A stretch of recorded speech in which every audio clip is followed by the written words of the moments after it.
¿Qué es la conciencia? ¿Qué es la personalidad?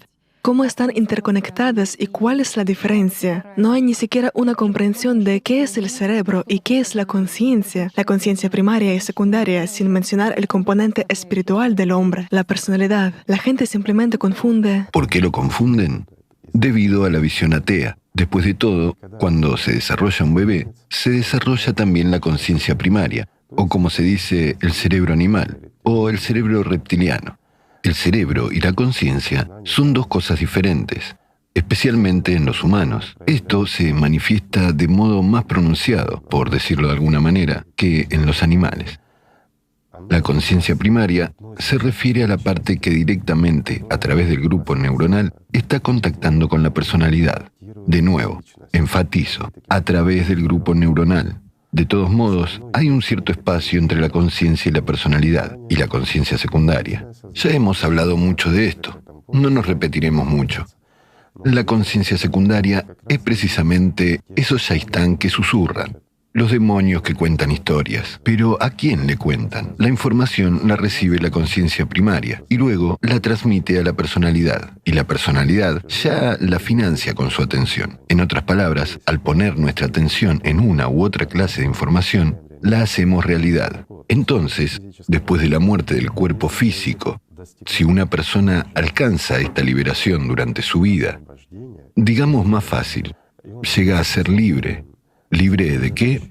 Libre de la muerte, en primer lugar. Es decir, se convierte en aquel a quien antes llamaban un ángel. Naturalmente, se va al cielo. Se convierte en parte del mundo espiritual, parte de Dios. Y aquí de nuevo, aparecen las preguntas, ¿verdad? ¿Qué significa parte de Dios?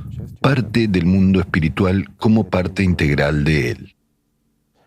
Y si una persona, digamos, pecó, y fue un títere de Satanás en esta vida, todas sus acciones fueron dirigidas para complacer el egoísmo que, una vez más, está inculcado en él por la conciencia. Y mucha gente, viviendo su vida, ni siquiera se entera que tiene también una parte divina por dentro. Entonces, esas personas se convierten en las subpersonalidades. Y la subpersonalidad está bien descrita en el mismo Corán y también en otras religiones. En el mismo cristianismo hay menciones al respecto. Entiendo que, claro, todas estas historias, a través de diferentes interpretaciones, han tomado una forma que no es del todo reconocible. Sí.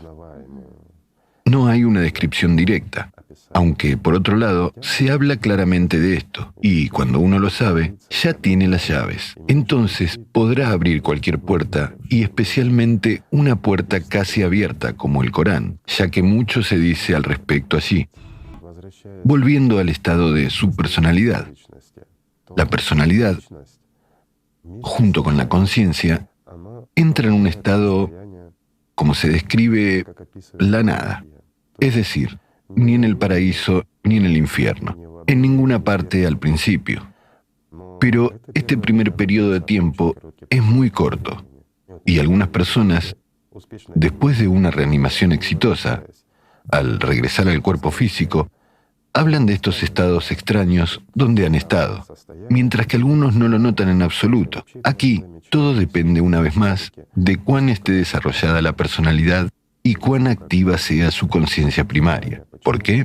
Porque en el momento de esta transición, si una persona no es completamente libre, vivió mayormente bajo el dictado de Satanás, entonces, naturalmente, prácticamente no nota nada. Para ella es como si se hubiera apagado y encendido la luz. Pero si una persona es más libre espiritualmente, entonces, en la primera etapa, la personalidad todavía tiene una cierta conexión con la conciencia primaria. Así, resulta que, intencionalmente o no, recuerda los primeros pasos antes de que ocurra la desconexión completa. Bueno, así es como esto funciona, digamos. Entonces, si un hombre no mereció un estado del paraíso, entonces se produce una fusión, o digamos, se forma una subpersonalidad. La subpersonalidad es la misma personalidad que no cumplió su misión para la que está aquí. Y, naturalmente, su conciencia se preserva.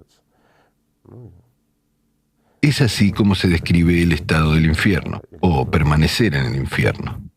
Por supuesto, esta no es una condición muy envidiable para la subpersonalidad.